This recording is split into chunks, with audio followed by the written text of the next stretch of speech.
All right, let's jump right in. Today, we're tackling one of the most chaotic, world-changing, and just intense periods in all of human history, the French Revolution.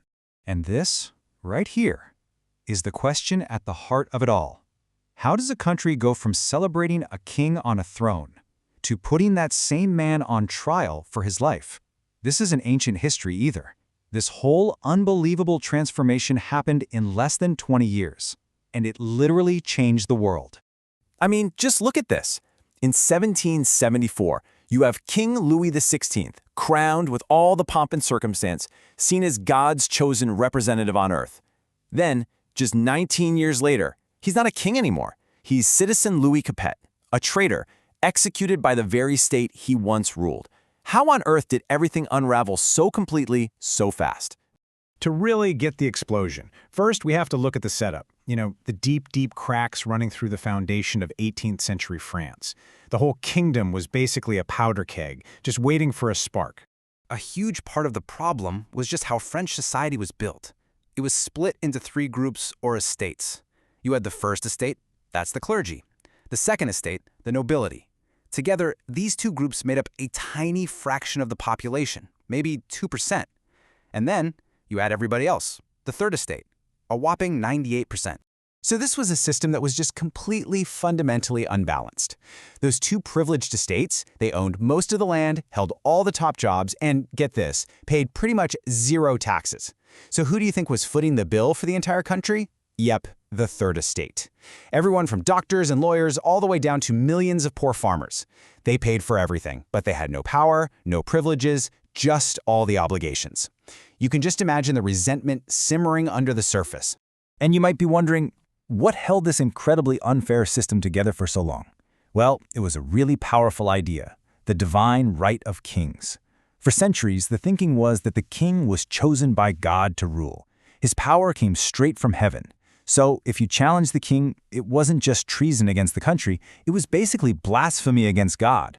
Now, sitting at the very top of this teetering structure was a king who was, he was completely unprepared for the crisis. Louis XVI was apparently a well-intentioned guy, but as a leader, he was famously indecisive. His wife, Marie Antoinette, became this public symbol of royal wastefulness and excess. And fueling all this anger was the catastrophic reality. France was flat broke. The treasury was empty.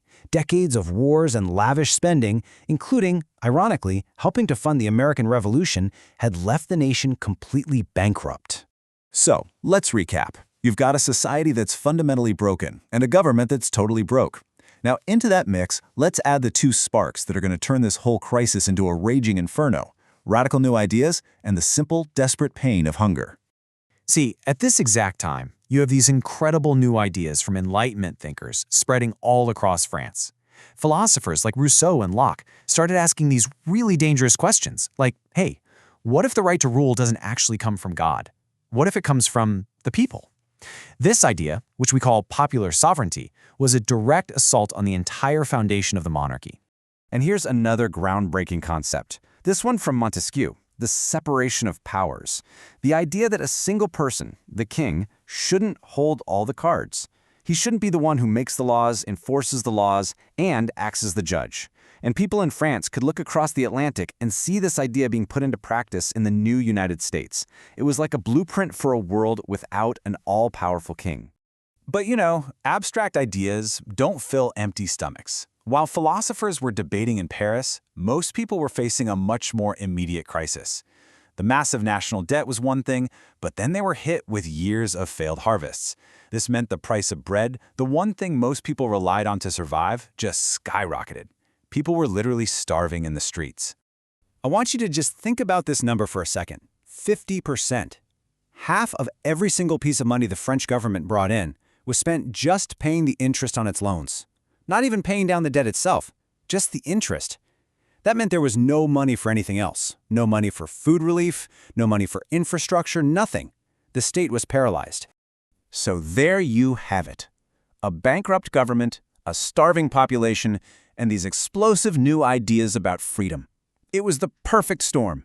And in the summer of 1789, that storm finally broke.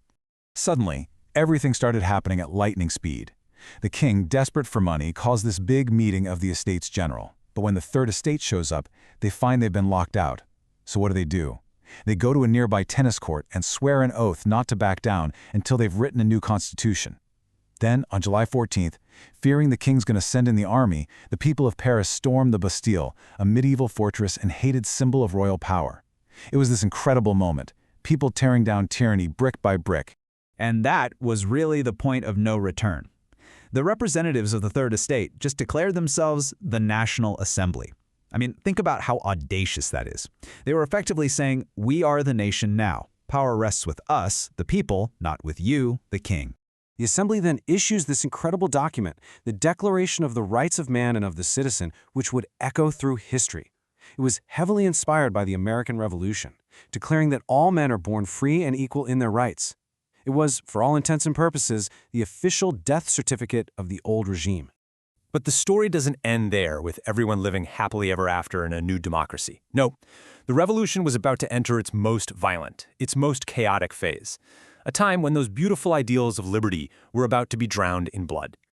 So the royal family, who are basically prisoners at this point, they try to flee France, but they get caught. And for the revolutionaries, this was the ultimate betrayal. The king was abandoning his people. So he was put on trial for treason, found guilty, and on a cold January morning, Louis XVI was publicly executed by a new, terrifyingly efficient invention, the guillotine. The king's death kicks off this period of extreme paranoia that we now call the Reign of Terror. The most radical leaders took over, and they started executing anyone who was even suspected of being an enemy of the revolution. In just over a year, something like 16,000 people were officially executed by guillotine, and thousands more died in prisons. The revolution literally began to devour its own children. All this chaos from the terror created a massive power vacuum. Okay, so the monarchy was gone, but the new republic had collapsed into bloodshed.